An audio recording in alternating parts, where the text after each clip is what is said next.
Hello everyone, today we're going to perform the DNS cache poisoning technique on my computer and ethically.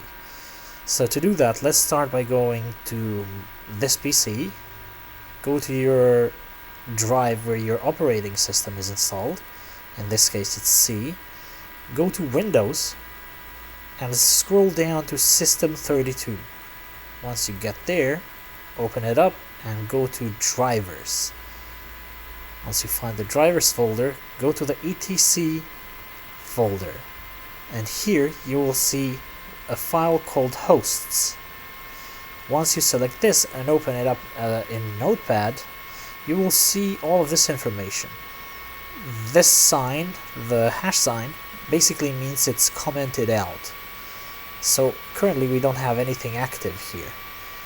But we can also notice here that the structure here is an IP address first and then the DNS name.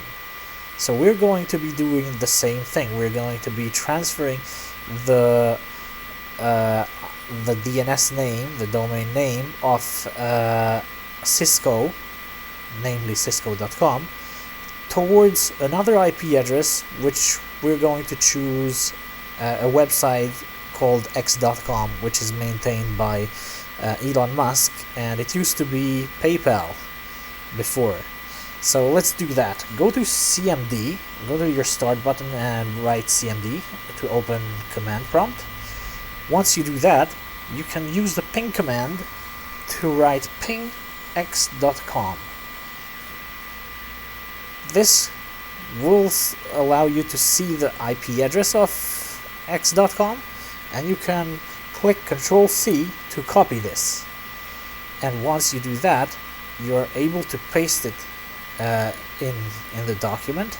Let's remove this colon here. Just make a few spaces, it doesn't really matter how many.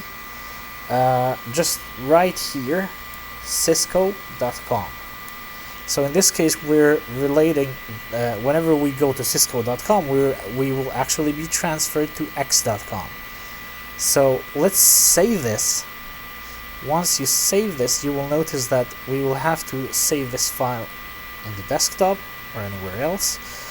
And whenever you do that, you will see that it will end up being a txt file. So let's remove the .txt and just leave the hosts part.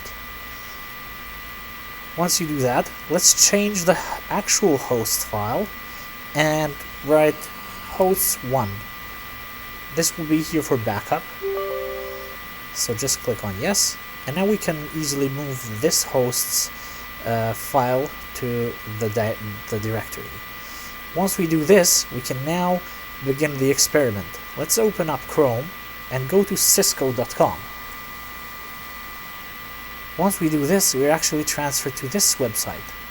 As we can see, there is only one X written here. What would x.com look like? Let's go find out. As we can see, x.com is the same website here as well, and we can see that when we inspect element here as well.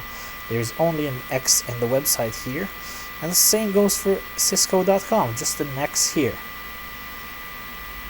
This is the poisoning of the host file and the DNS cache file. But let's try changing this up now. Let's delete the hosts file that we created and reinitiate the one that was actually before we did that. So once we click on continue and yes, we can now try to refresh cisco.com and see what happens now. As soon as you refresh, we see that it actually connects us to cisco.com. And obviously when we refresh this, it's still going to remain the same website. So this is the DNS cache poisoning attack. Thanks everyone for listening.